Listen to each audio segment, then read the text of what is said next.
Good morning. So here we are. A little bit undone. I'm a bit tired. I drove for 14 hours yesterday to get down here from Sydney, so a long day. So I'm on the Great Ocean Walk. I plan to do it in 4 days. Let's see how we go, but we're blessed with gorgeous nights and days by the looks of it for the next 4, so let's see how we go. We're out here to enjoy it.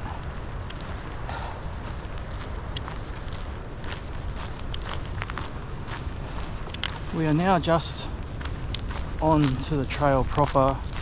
We had a bit of town walking to start off with.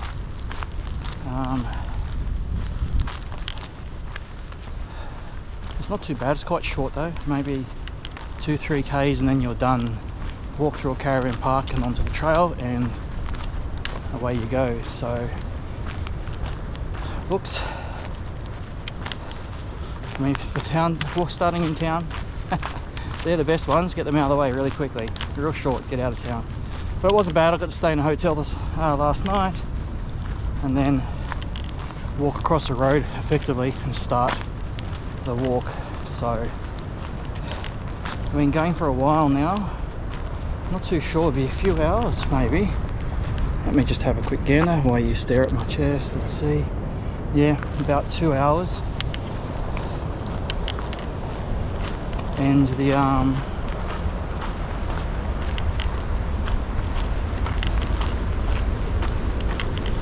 it hasn't been bad. I was going to talk to you guys earlier as I was walking through town, but it's so noisy, very popular.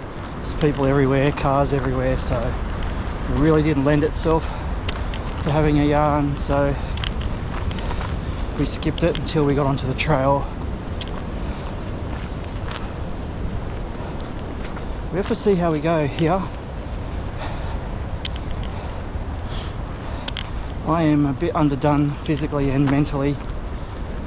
Effectively from the last moment we clicked the button to have everything organised for the trail, everything booked.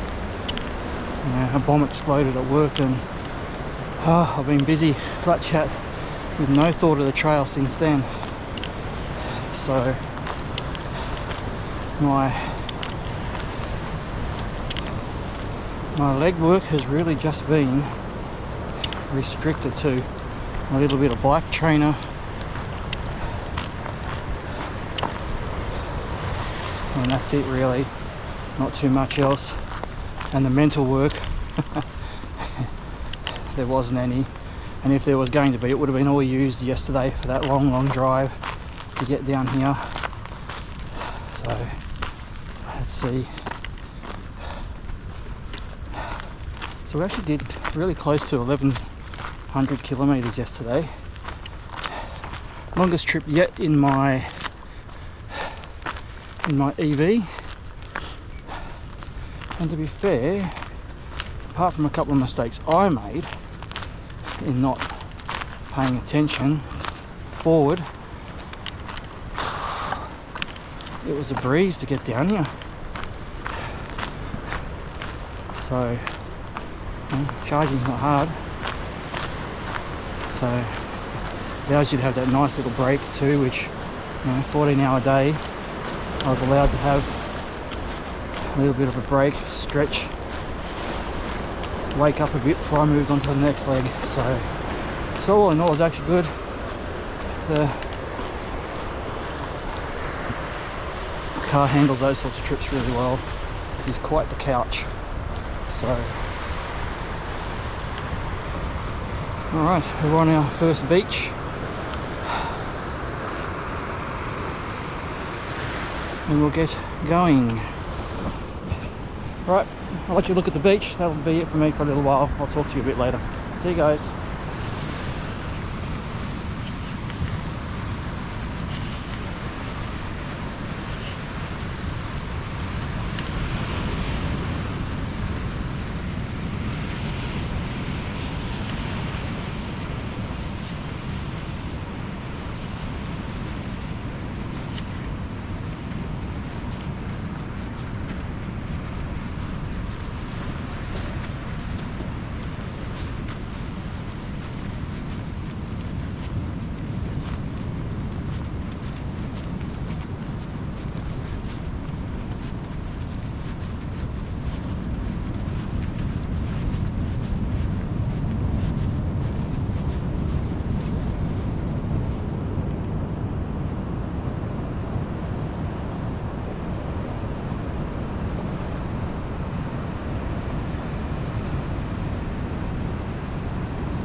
Oh, look at that bike.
Oh, I did not do my Duolingo.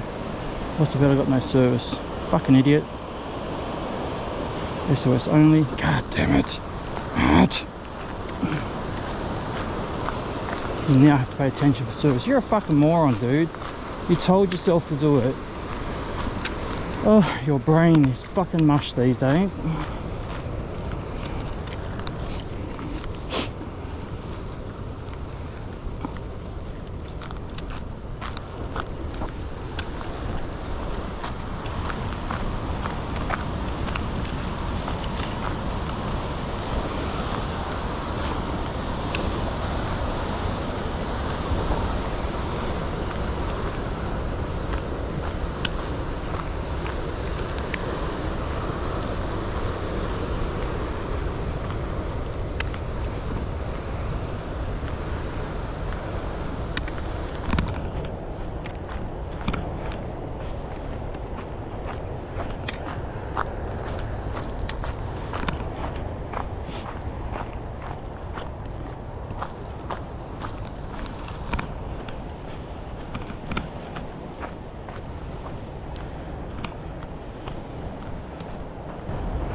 And day one ended up being 23 kilometers today, so about 600 meters of gain.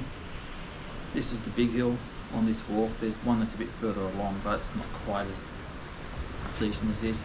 Pretty much the second half of the day was coming up over the top of the range in Otways here. But it wasn't too bad. I definitely know that I have not put in the block of training that I normally would do, so I'm very sore and stiff after just 23 k's, so let's see how we go tomorrow. So it was sort of two halves today, I think, really. So at the start you came through town and then you hit single trail from the caravan park, and it was single trail all the way to Elliott's campground, and then after that, apart from 400 meters just here to get to the Blankets campsite, which is where I am tonight, it was all fire trail walking, and you know, just fire trail walking, and you're really blocked in by really tall trees, so there was no views of any form for most of that day. It wasn't until you get to this campground that you actually get views. There weren't any views after I'd gone up to Elliott's campsite. After that, there was nothing to see. But it was an alright day. I am sore, I'm tired, even though it's only 3:30. Holy crap, what am I going to do? I don't know. I've got to entertain myself for at least 5 hours before I can knock off. At least there's cooking involved somewhere there and eating, so you know, there's a half hour we can use that there. Otherwise, what am I going to do for the other 4.5 hours? Blimey. It was a really nice day. I think I got to maybe 22 today. It was a bit sticky up in the trees. They had a bit of rain, obviously not that long ago, because all the fire trail is quite wet in through there, so all that water's just going up and you know, making you sweat more. So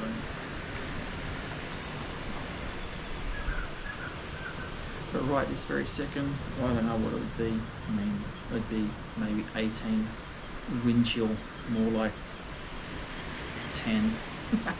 There's a really strong breeze blowing straight off the coast, straight in. I'm tucked in around the back, but this area here is the common area, and then the group camping is here. I'm in like a one-off pitch around the corner, but it's still breezy there. And I brought the Durston X-Dome 2 to try, just a bit out of interest, and you know, you're here, it's going to be sandy soil. I'm not too sure if my trekking pole tent would have been able, you know, I could have pegged it and kept it there. So I thought I'd give this a go. Man, I hate pitching that thing already. It's so bad. It was blowing everywhere. I have an idea that, right, how I did it this time didn't work out, so I'm going to try something different next time and just see if that was better. Because on today's effort, I was walking around with a freaking parachute. It was impossible to get it to stay where I wanted it to stay. Anyway, well, now it's down anyway. It's pegged in. It's good now. It's rock solid now. Plenty of space. It's got plenty of space. It's a really big tent. But yes, it was a fight to get that in. I've filtered my water. There's a tank here. Elliott's doesn't have water at the campsite for anybody who is going to use Elliott's for any form. There's no water there, but inside a kilometre north of there, there's a freshwater stream running into the ocean that you can take water from. You cross over it, so you get water there. But if you're camping at Elliott's, there's nothing there. Its tank is desolate, dead empty. Here, there's a desolate tank. It looks like they've taken it. I don't know. It's just sitting here. I don't understand why it's sitting here. It's not attached to anything. It's not doing anything. And then they've got another tank here, which is then tapped around to the back of the shed here. So that's all right. It says you know, it's not drinkable because it's untreated. That just means you've got to filter or boil your water, people. So that's fine. Otherwise, it was a good day. I had fun. The morning was great. Going up into Elliott's, that was great fun. It was all single trail. And it was really entertaining. And I think I've got beach walking tomorrow. Oh, don't like beach walking. I did that a few times today. Don't recommend. Don't recommend it. Oh my gosh. I reckon that's where my calves are cooked, is from bashing through the sand. When I try to get down to the water and walk in the more packed sand near the water, but you know, waves keep chasing you away, the rude buggers. So anyway, I've got that my first thing in the morning. But then I think I pop up, I get up on the escarpment then, and then I still haven't got down to the peninsula ends yet. That'll be tomorrow in the morning, and then I turn and start heading west. At the moment I'm sort of on a southwesterly course, I guess, but I actually do hit the bottom tomorrow, turn, and then we just start heading west towards the 12 Apostles, and we'll see how we go from there. So yeah, one niggle. I have a hot spot on the outside of my hill, the spot that, if you've watched any of my videos, you will know that it is the spot that plagues me no matter what's going on. I am actually in the middle of wearing, these are the boots from the Outwalk last year. So I'm giving them their last hurrah. 4 days here, and that'll be about it. There is not much left on the bottom, so they got a last hurrah. So I'm using them. So I mean, they can't be any more bedded in than 780 k's walking through the Alps. So you know, not much I can do about it. I'm just prone to blisters on the outside of my heels. So that's what I've got. Well, it's not a blister, it's a hot spot, but I'll put a blister patch over it straight away, and then more tape over that, because my feet at the moment are zero taped, everybody, zero tape. I have not mummified them this time. I'm just wanting to see how I go without mummifying them on this walk, and then, you know, I'll just play by ear. I'll just stop them and you know, pay attention to the hot spots, treat them if I need to. But it's I'll give you a gander at the view. I mean, I'm just waffling, so there's not helping you any, is it? So let's go have a look at the view. It's windy out here.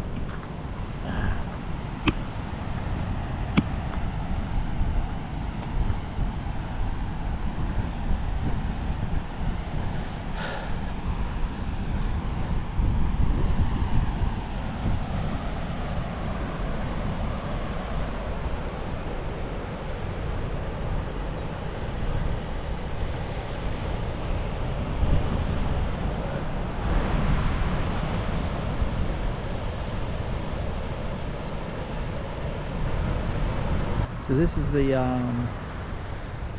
this area just here is the group camping area. I'll go and show you all the little isolated, people don't know anybody else areas, which I'm in. I'll go show you.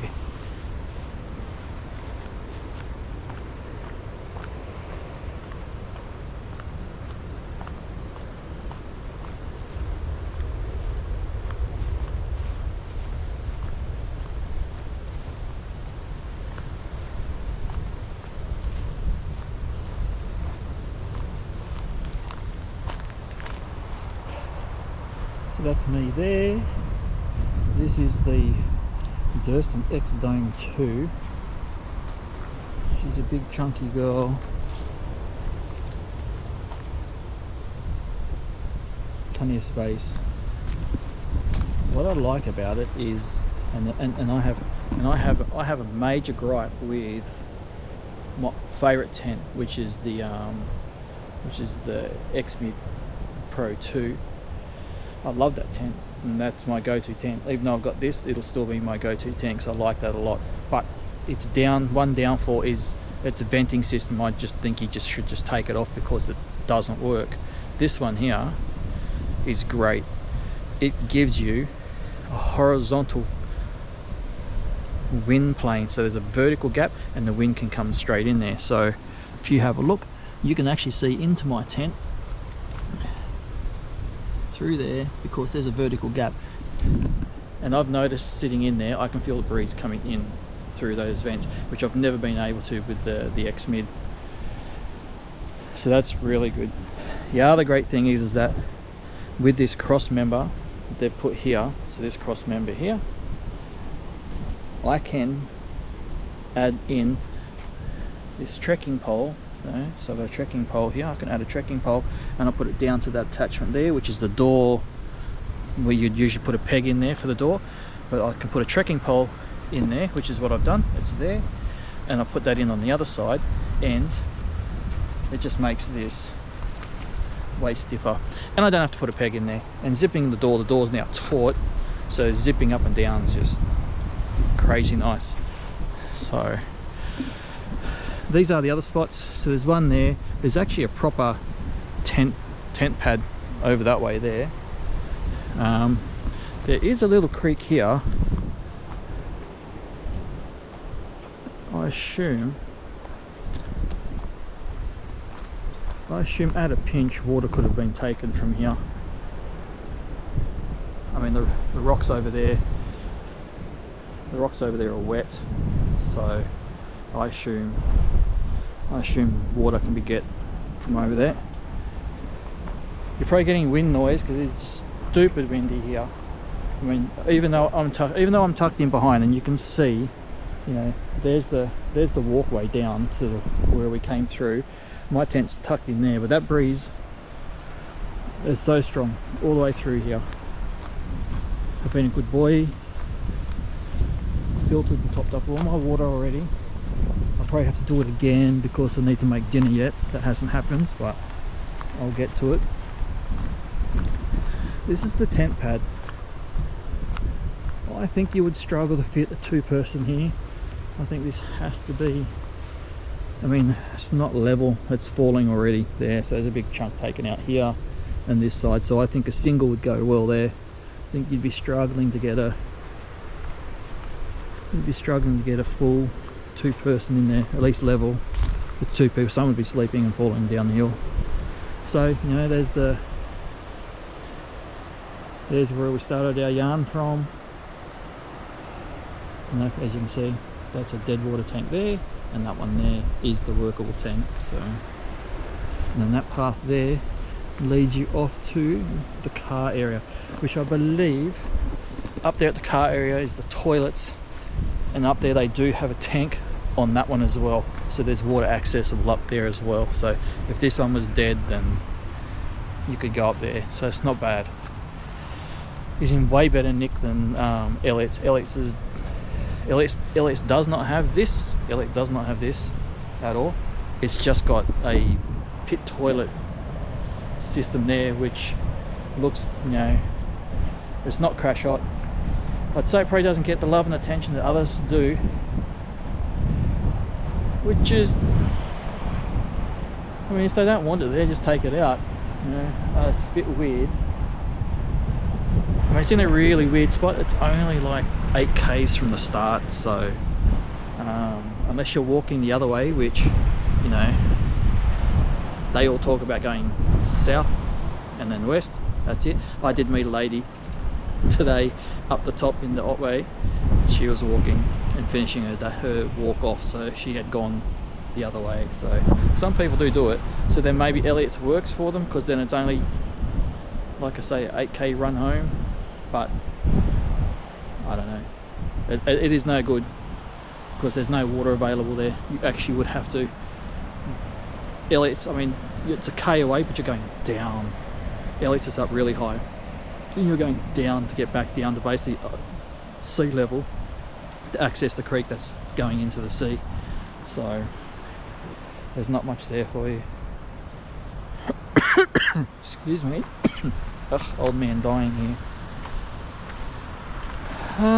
Yeah, so that's about it really. I mean, I don't have much to say about the first day. I mean, I'm sore, and I'm hoping the hell I wake up. I mean, my big thing, which I woke up last night and realised I hadn't done, and it's probably the biggest fear factor I have for this whole thing, is that I was due my I was due my injection medication today and I did not take it because I did not bring it. So now I'm stuck without it. And my feet totally rely on that being a thing. So let's see. My feet are sore, but that's walking sore. So I now have to pay attention and see if I get the other sore. Because if I get that, then yeah, it's going to make for a tough time. But I shouldn't. I should get a bit of leeway. I'll start to feel it, but it won't be chronic for, you know, a week and a half. So I should be fine.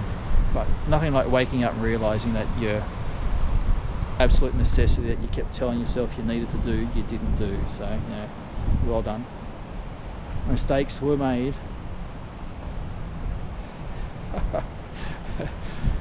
Mistakes were made. This walk here, I must say, apart from when I planned and I booked, which was I want to say back end of March, maybe mid-March even, so a while ago, I've had no time to think about this.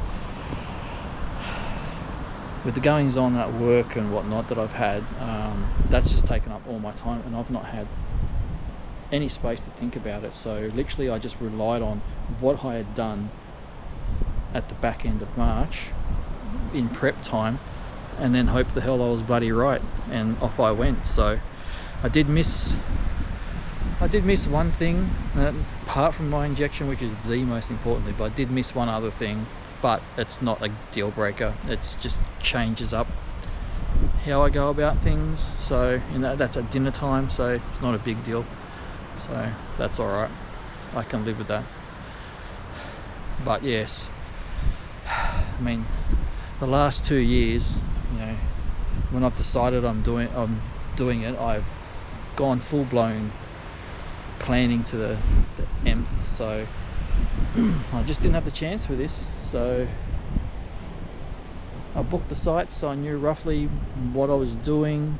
So I mean, tomorrow 33 k's, 10 more than today. Yep. But there's no giant ass hill, so he's hoping I can do it. Put it this way, I'll get to camp at a more decent hour where I'm not trying to work out what I'm going to do until I have to go to sleep, right? So at the moment, that's what I'm doing. So I'll get in later. I'll get in at 10, so that's probably another 2 hours, a bit over 2 hours longer in the day tomorrow. So that'll get me in more like around, I got in here at 2 today, so I'll get in there around 4. That's more acceptable for me, so that's fine. We can do that. But it's a longer day. The way I feel right now has me going, I mean, we were full loaded just to stop here. Oh my gosh, I did not want to take another step anywhere else. I was like, this is it. This is totally where I'm stopping, and it's only 23 k's. It's like, oh my gosh. So anyway, I'm forced to do a bigger one tomorrow. But then I've got another one that's very similar to this the day after. It's just how the campsites have worked out for me. So I could have then done something like a 15 tomorrow and then another 15 the day after, and it's like no. I had trouble with the 23 to here with all the time I've got left over. So yeah, I have to say the amount of hiker debris I have seen on this track so far, just in one day, is just crazy how much hiker debris there is. People, you got to police what you bring in and make sure you take it all out. Here is just, I mean, it's like somebody, when I got here, it's like somebody left a whole bloody home kitchen over there, all the utensils and plates, and it's like, what? Why is all of that there? So there's just bits. I can just wherever I walk, I'm just seeing bits of hiker gear here and there. So and it's been like that all the way along, all the walk. There's just been stuff littered.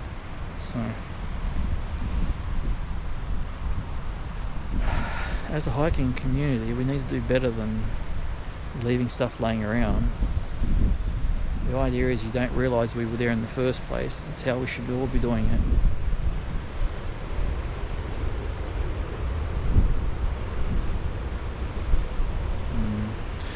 Alright, anyway, I'm just rambling like I normally do, so yeah, I'm bored, so I'm gonna have to go and listen to a music or a podcast or something. I have no service just here. Sorry, I'm going tangent again, I know.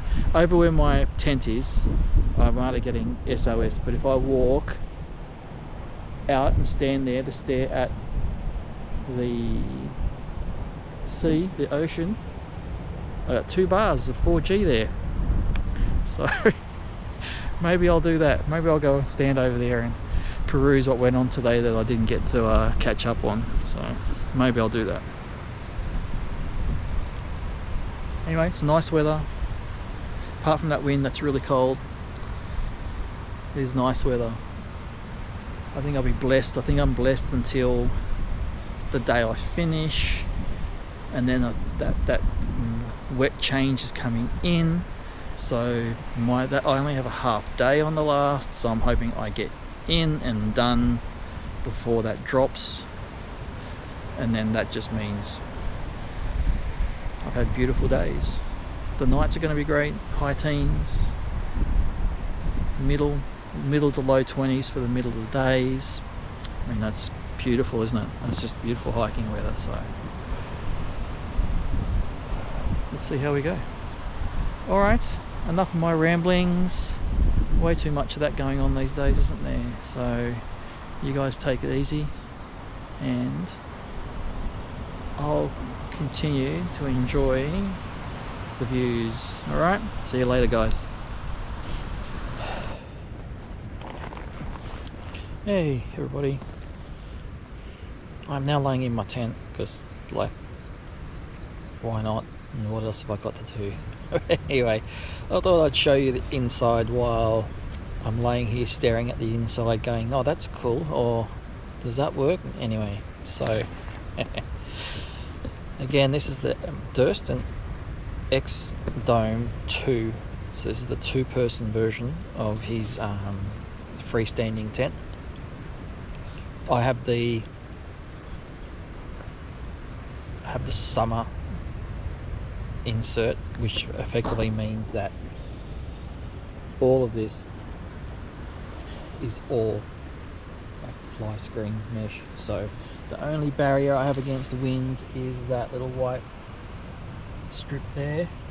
So there, and then that's the door, so there's no white strip on that. So I have one behind me. That's a sweet little pocket. Yeah, just the sweet little pocket. Then there's one here, and again one down there, another sweet little pocket down the bottom corner. Lots of pockets, lots of space. What was great is that he added in, let's see if you can see it up there, he added in little material loops. He's done it over there in the corner there, the corner over here, and then he's done it down there and here. So that's allowed me to put in a line. So I just have my socks and gloves up there, airing on the outside of the tent. That's my shirt airing, which you can guess what that is. That's my pants airing. They're on the outside at the moment. I just thought it's just so windy, I'll just chuck them out and then I'll just let them air with the wind and be done with it. So, but it is pretty spacious in here. Easy, 2 people could sleep in here and have a place to put their gear. What's interesting about it is the tent floor isn't a rectangle, it's a trapezoid. So that one there starts at the corner of the tent there, but as you can see, it comes in, and then what you gain from it is you gain a vestibule there. But what you also gain is that fly is still straight from that corner to that corner, so I don't have to peg out that.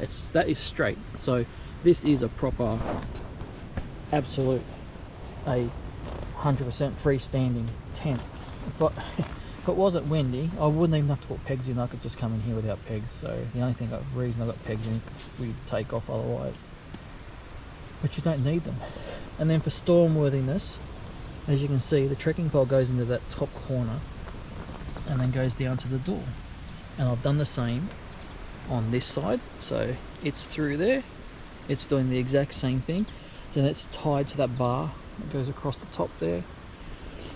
So we get basically another frame, we get another framed connection going up and across down that way, as well as the ones that are going up and over this way. So I wasn't going to put them in, but it's been quite windy, so I thought, look, we'll chuck them in. And I mean, like I say, the bonus is I then don't have to peg down there. I don't have to put a peg in. I just use the trekking pole, just jam into the ground, shorten the tent peg line to some minimum, and that's it. And that actually makes that zipper going up there so taut, easy to zip and unzip. So it's not bad. You can pitch fly first or inner first if you would like, or you can pitch only inner, only fly. You get all those options. That's why you'll see all these extra little clips here. These are clips to go up and tie around,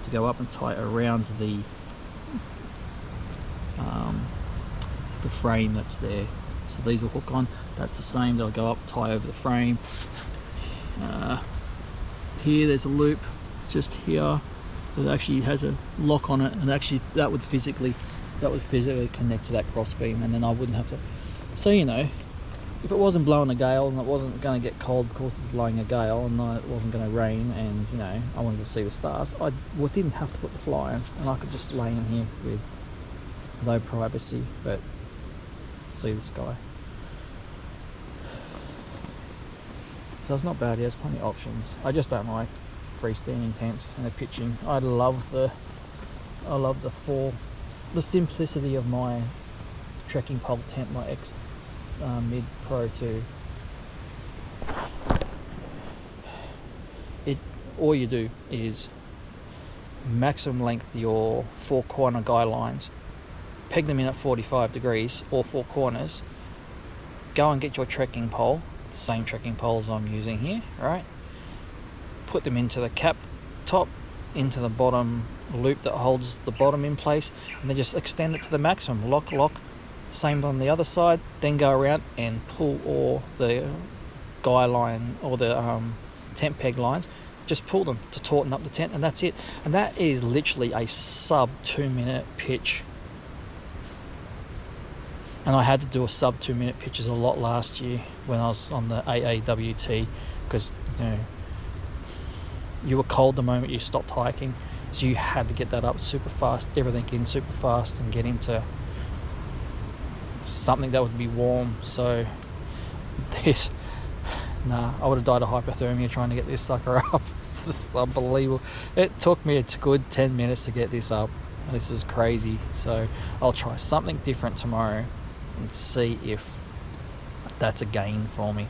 But still, you've got to do all the poles. You've got to unbreak the poles, clip them all together, blah blah blah. This is not a sub 2 minute pitch. This is a 5 minute plus time frame to get this sucker up anyway, even if you're really good. So anyway, I gave it a go, but unless I've got sandy soil that I can't get pegs in, that won't hold. And this is not a problem. This spot here actually has the pegs, actually will hold really really nicely here. So but if I was, if you're beach camping, trekking pole tent just will not do it for you. This is what you would then need. But anything else that I'm doing, it's worked perfectly, and it's perfectly fine. It'll still be my go-to tent. I mean, it's a lot lighter. This is 1.2 kilos, this tent, and that's everything. Poles, pegs. That's 1.2 kilo, 1,200 grams. My X Mid is like 600 grams with the peg, half the weight of this sucker, and packs down so much smaller. At the moment I'm carrying the poles, so the framed poles, when they break down, they're so bloody long, they're like 300 mil long, so they're in their own separate bag, and I'm storing those in the outside. You know, Dan's thought of everything because he's put a really long deep pocket on one side of his pack, and I mean that's that's what it's for. It's the whole sucker's like that. So those frames stay on the outside of my pack, but the actual tent still goes into my pack. But even still, it still wants to pack long because it's supposed to sit with the poles, right? So even it still doesn't sit nicely inside, whereas the X-Mid just, you know, it's shorter. You know, it's more like a sleeping bag size, but even smaller than that still. So, and then, you know, weighs way less.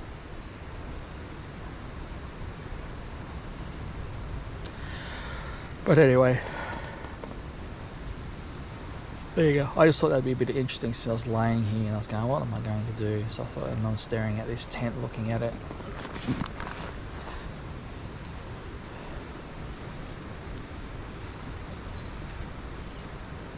I mean, it's doing well. It's really getting a shove right this second, and though you can see the trekking poles actually working in the corner to stiffen that area up. So, I mean, what that also does is that it doesn't just add stiffness across the tent.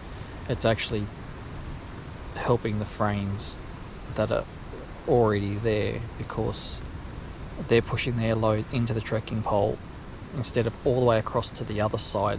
So the whole flex, that's only going half flex, so it's really made it a lot stiffer. I mean, you can probably hear the wind. I don't know if you can hear the wind. I mean, that's not waves. I can't hear the waves because the wind's so strong. So, I mean, that's all wind, all that noise. But yeah. Anyway, that was about it. I really wasn't here for anything else. Just thought I'd point this sucker out, you know. If you're that way inclined and you like tents, then, you know, this is a segment for you, so enjoy. I am going to lay here for another hour and a half so then I can make my dinner, eat my dinner, and then figure out the next plan till bedtime from there, and then see how we go. Alright, take it easy. More likely than not, I will see you tomorrow. Not tonight, tomorrow. Alright, I'll make sure I don't get back on today, and I'll see you tomorrow morning. Alright, take it easy. See you guys.